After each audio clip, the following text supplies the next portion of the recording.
Welcome to Special Stage. Here's what we've got coming up on the show today.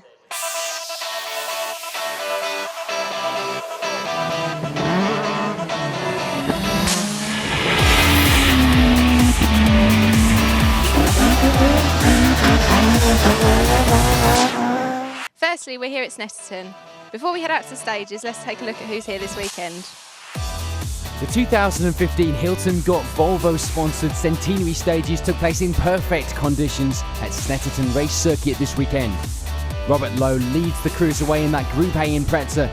Johnny Ellis starts just behind in his newer model Subaru, and Graham Bell leads the two-wheel drive cruiserway, followed by an entry filled with variety. On to the first couple of stages, and it would be the early lead for Ian and Stephen Woodhouse, leading the event overall and with a good 15-second advantage. How did you find that stage? Brilliant, going well, lovely, fast, very fast, going very well. Sadly, we lose Graham Bell and Russ Radford early in the day, second fastest after the first stage, but the car drops a valve, meaning retirement for the pair. So that means second for Johnny Ellis and Dave Green now, fastest in Class 5, and apart from a few problems with the tyres in the first few stages, things were going well. How did you find that one? Really good, really nice.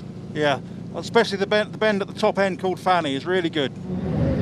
The Metro of Dennis Marshall and Mark James was already proving itself in the hands of Simon Major in the Ashville Championship, and it was going well here too today for them, third overall and second in the class. How did that one go? Yeah, very well, lacking a little bit of grip, but yeah, we're on it. Unfortunately for Paul Alexander and Tom Woodburn, a puncture would set them back early on. Fourth place after stage 2, but the puncture knocks them right down the results and into a chasing position. And after a year out of the car, it will be a good return for Nigel Mummery and Fiona Scarrett, third in Class 5 at this stage and fourth on the leaderboard. Yeah, very good. Yeah, it's working out well at the moment. Yeah, happy with the car? I'm happy with the car. I'm sort of happy with me because I haven't been out for a year, so it's a bit new and green, and I've found what this thing does. It changes direction for me. Mike Bayliss and Peter Dawson were losing a bit of oil from the BMW during the course of the stages. Second in Class 4 at this stage and fifth overall. How did you find that stage? Yeah, it was good. It's good. I do like the fast bits though. They're much more fun. Got a bit more room to play. But, yeah, it's all right. I'm a bit more to seeing round black things in front of me, but... Are you happy with the car so far? Yeah, it's okay. It was chucking a bit of oil out and stuff, but it's renewable resource oil, you know. And it will be the other BMW of Andrew Bayliss and Chris Sharp Simkis lying just behind in the class and in the overall positions too. The tyres a little too soft out there on the first of the day stages though. How was that stage? Oh, it's good actually. It unfortunately missed out the nice bit in the middle that we like, the circuit section, but no, it was good, very technical, very quick. Martin and Matthew Hodgson lead the way in Class 3. A bit of a brake issue slowing them a little in Stage 3, but apart from that it was all going well in 7th on the leaderboard. Very fast, very fast. We're having a bit of an issue with brakes at the minute, so we just can't seem to attack everything at the minute, but apart from that, it's going good. A few changes to the setup over the morning stages would help Mike English and Simon Hunter settle into second in the class behind Hodgson. Happy with the pace so far in 8th. How's the stages going so far? Very good, very interesting, very fast. Just playing with the setup of the car, getting it right. That was felt a quick stage, that one, not too bad. Happy to get back out in the car after his accident on last month's ALMC stages. Adrian Spencer and Jeff Sim end the morning just inside the top 10 with 9th overall. Yeah, going well. Just glad to be back out again and trying to enjoy it. But no, it's been going well. Learning a bit as you do, but no, I'm happy with the way it's gone so far. And rounding out the top 10 were Richard Upton and Roland Atkins, finding it a bit slippy in places in that Sierra. Very good, yeah. A bit slippy in a couple of places, but pushing on and trying to get around. I've got a bit of a sweat on, so I must be doing something. Out of shape, overweight, old, I don't know, but we're getting there. In a few of the classes outside the top 10, it will be 5th in Class 5 for Rob Lowe and Richard Bonner. Sadly, it wouldn't last, retiring soon afterwards with gearbox issues in the Subaru. Just too fast for this car. We're just sitting there and we've lost 6th gear as well, so we're just, 5th gear and we're looking at the scenery and stuff like that. So it's all right in the Mickey Mouse bit, but got a long way to catch up. But we won't catch up with 6 gear, will we? Brandon Smith and Steve McNulty round out the top of Class 4 with 5th in the class, 13th on the leaderboard at this stage. A little incident with the gate post, losing them the spoiler, but apart from that it was all okay. No problems for Pete Gunston and Johnny Haynes, 3rd in Class 3 at this stage and enjoying the stages here at Snetterton. Grant and Guinea Shand hadn't been out in a few years. A new car for their return then, and it was looking good with 4th in Class 3 at this stage. And rounding out the top of that class were Alex and Baz Cannon, all going well with the car as they lie 5th in the class. In Class 2, it will be the perfect start for Christopher Gravestock and Mark Hamer. Happy with the times, but keeping an eye on their class rivals. Yeah, not too bad, not too bad. Yeah, we've got a courser that we've got to keep an eye on because he nicked a few seconds out of us the last stage, so we'll keep trying, we'll keep pushing. And a great start too for Andrew Saunders and Steve Griffin, leading the way in Class 1 and having a clean and tidy run so far. How was that stage for you? Very good, yeah, enjoyed it. Car going all right? Car's going really well actually, yeah. Can't think of any problems. For Alex Kirk-Wiley and Sasha Herriot, it will be 2nd in Class 2. Close behind the times of Gravestock ahead in the class. Not bad considering 2 years out of the car for Alex. And 3rd in that class, just over a minute behind, were Daniel and Stephen Chalice. Not happy with being held up on the stage when catching the cars up ahead. Claire Ricks and Rob Cook were holding their own in 2nd place in Class 1, just over a minute from the lead, but their fight was still close. With Ian Bass and Robert Stevens lying 3rd in the class at this stage, just 7 seconds behind Ricks, but finding the stages a little too fast for this car. It will be about a half a minute further back to 4th in Class 1. Martin Newson and Andrew Lawson getting better as the stages went on, although a possible diff problem would have to be looked at. Unfortunately, a maximum time on the opening stage for Robert Dillon and Peter Weston would put them down in 4th place in Class 2. No problems for Stephen Bai and Matty Daniels as they round out the top of Class 1 with 5th in the class. And rounding out Class 2 were Nabila Tapar and Alistair Crook, going well apart from clipping a few chicanes along the way.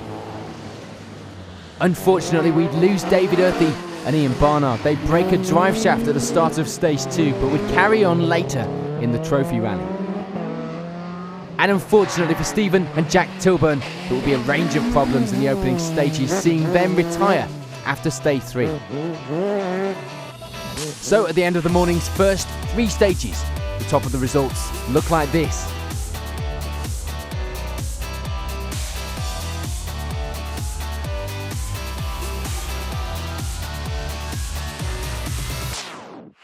On to the next few stages then, and it will be all change for the top of the results. We lose Ian and Stephen Woodhouse from the rally lead. They go out with throttle problems in Stage 7. Dennis Marshall and Mark James had moved up the results into 2nd place, getting within 4 seconds of the leaders, and with Woodhouse sidelined, it looked like the lead was theirs. But in a twist of fate, they too would retire in Stage 7 with fuel sender problems. So that means in Stage 7 it's left to Johnny Ellis and Dave Green to go from 3rd to the rally lead. They were enjoying the stages now as well, and that 11-second advantage would hopefully be something they could hold on to. How have you found the last stage? Yeah, I like it now because we're back on the new bit on the infield, so I like that bit. It's really good. Of course, with the retirements ahead, it would be a move for everyone, and Nigel Mummery and Fiona Scarrett would benefit with a move up to 2nd. The Focus pair felt their times after the lunch break could have been better. We had a bit of a problem after lunch. I think I had too much of a siesta, but it's all right now. Andrew Bayliss and Chris Sharp Simkiss move up to 3rd in this loop of stages. The BMW pair taking the Class 4 lead at this stage, and still with only 17 seconds to that 2nd overall place. For Mike English and Simon Hunter, it will be the lead in Class 3 now. A few mistakes in the earlier stages of the loop would lose the pair a little time though. How did you find that one? That was fun, that one. Yeah, made a couple of mistakes on the last stage, so I had to make up for it, and I think we had fun that time. It was good. And part of the reason for that new class leader will be a spin in Stage 7 for Martin and Matthew Hodgson. 2nd in Class 3 now, 5th on the leaderboard. A lot of fun. We had a spin. But yeah, it's mint. I won't swear. Mike Bayliss and Peter Dawson unfortunately slipped down the results a little into 6th place, second in the class. There were no problems to report. The pair were just going to have to try and increase that pace. Yeah, how was that one for you? It's good. I like that. More circuit. I like that. Even if you can't see where you're going, you've no idea. Is the car running well? Yes, it's running well, actually. It's going really well. I like the noise. Trouble is, you've got to keep changing gear. That's the thing. And alternator problems would be cause for concern with Richard Upton and Roland Atkins. They fixed it once, only to go out and have problems again. But for now, it was 7th overall and 3rd in the class. So we're back on the long stage. Did you enjoy that one? No, not one. We were late out because alternator packed up. Quick repair. It's gone again, so I've got to go and fix it. But we made it off the stage, so. Brandon Smith and Steve McNulty have a good few stages to lie in 8th overall, just having a few problems with the brakes in these stages. How was that last one for you? Yeah, good. It felt good that time, yeah. Brakes aren't very good, but apart from that, good fun. Loving it. Unfortunately, we'd lose Adrian Spencer and Jeff Sim from 9th place when they retire in this loop of stages.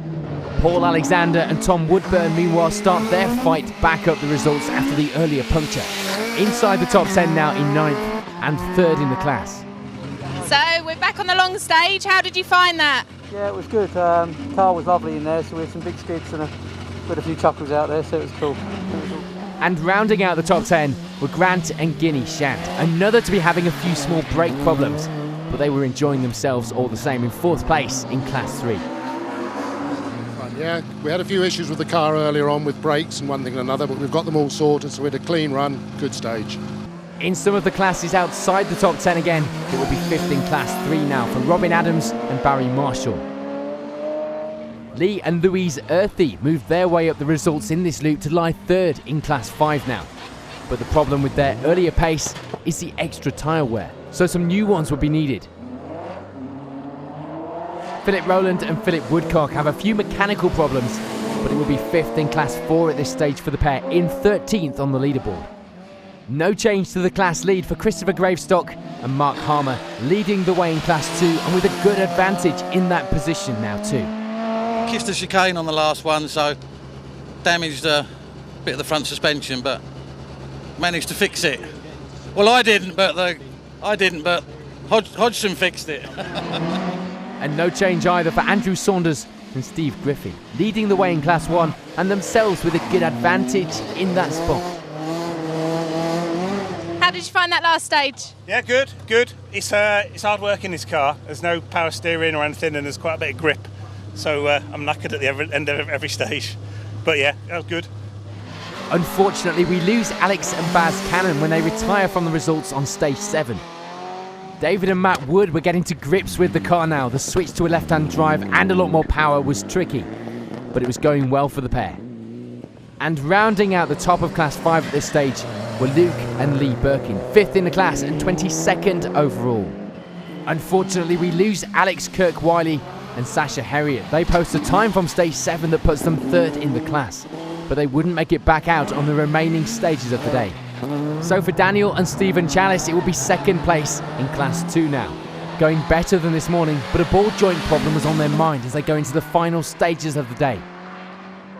And despite the bad start, it will be 4th in Class 2 for Robert Dillon and Peter Weston, set to inherit another place with the loss of Kirk Wiley in the remaining stages. And no change for Claire Ricks and Rob Cook as they remain 2nd in Class 1. The gap to the lead too much, but a fairly comfortable time themselves in 2nd. For Ian Bass and Robert Stevens, he will be 3rd in Class 1. Closest rivals to Ricks at this stage, but almost a minute off the pace. And for Martin Newson and Andrew Lawson, it will be 4th in the class. The gap a little smaller, just less than 20 seconds behind Bass. Rounding out the top of Class 1 was Stephen By and Matty Daniels. But sadly that wouldn't last as they retire before the next loop of stages. And for Nabia Tapar and Alistair Crook, it would still be 5th place in Class 2 for the Proton pair. So with just a couple more stages remaining, it's all change at the top. Will the results stay the same, or will more drama be in store for the crews here at Snetterton?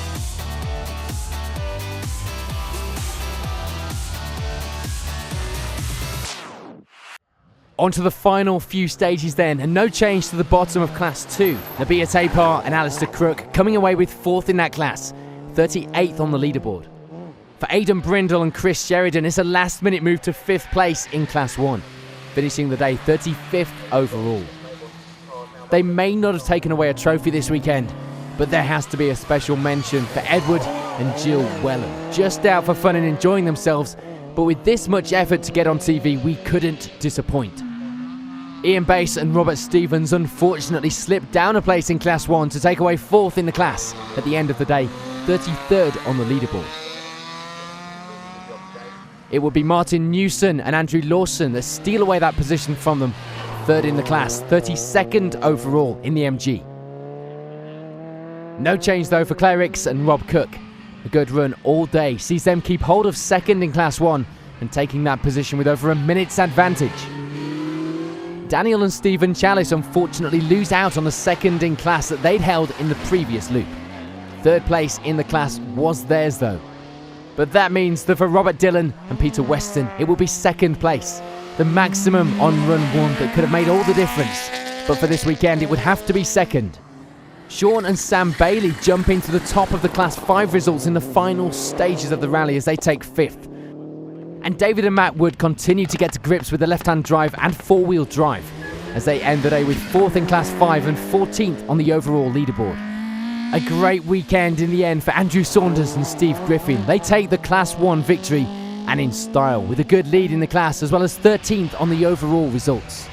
And for Christopher Gravestock and Mark Harmer, there was no doubting the Class 2 lead. They take victory and finish in 12th overall in the Citroen.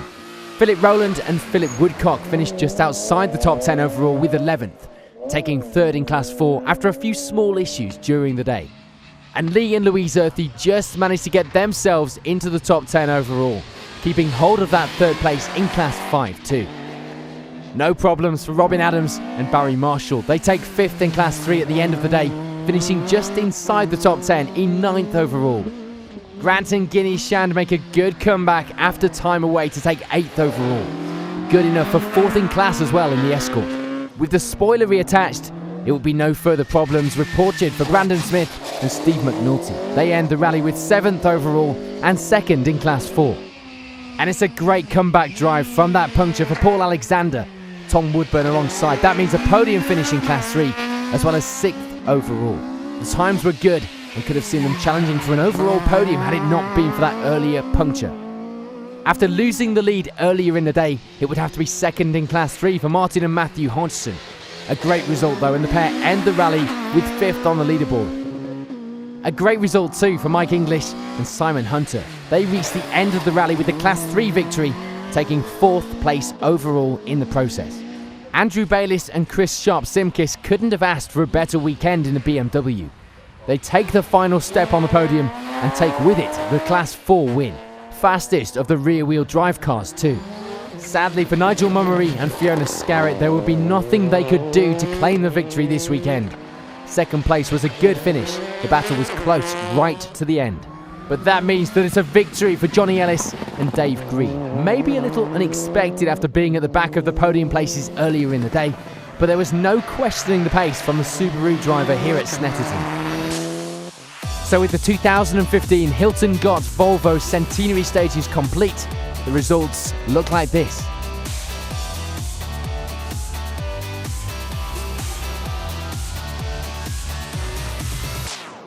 So it's been a close battle all day, and you've come away with a win. Yeah, I'm really pleased, especially this afternoon with Nigel. It's been really close. We've been swapping time, swapping seconds. Had a tyre change last 2 stages, which made a big improvement for me. Has the car performed how you wanted it to?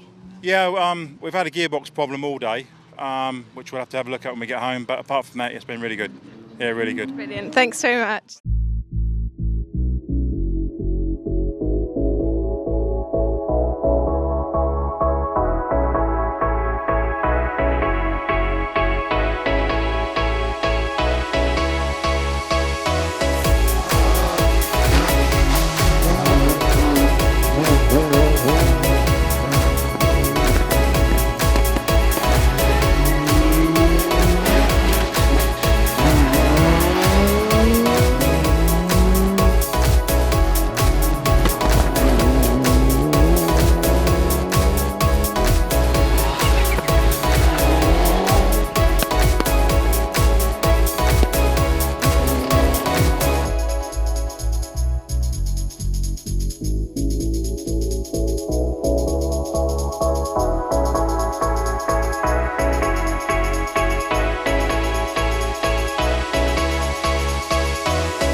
Round 5 of the Paceford MLR and Whiteline22b.com Sprint Series took place this weekend at Blyton in Lincolnshire, and with a good entry it was going to be another great battle. Anthony Lidster would be fastest in the practice runs, but he was involved in a very close battle all day. This time not with a Subaru or a fellow Evo, but with one of our guest class entries, the Dax Rush of Duncan Cowper. The battle would last through into the timed runs, with both drivers having their own problems, but would end with Lidster coming out on top with a .41 advantage. The event claimed its share of victims, 2 of the drivers rolling out, both okay, but the cars not so much, and a handful of mechanical failures ending some people's weekends. You can catch all the action from round 5 on Motors TV on the 4th of September. Keep an eye on our social media for details closer to the time. The Boca Knock Motorsport Carnival attracted a good entry and was the scene of some good battles too. Sadly for the number 1 crew of Kevin and Charles Tappin, this year wouldn't be such a good event. It would, however, be good for Martin Waters, the BMW driver taking the top spot at the end of the day's 12 stages. An advantage of 21 seconds by the end of the rally over Subaru WRC driver Steve Fursland, who misses out on the win for another year. Steve Leonard makes a trip over from Jersey worthwhile with a 3rd place finish meanwhile. You can catch coverage of this event on Special Stage Extra in a few weeks' time. Keep an eye out for details on our social media.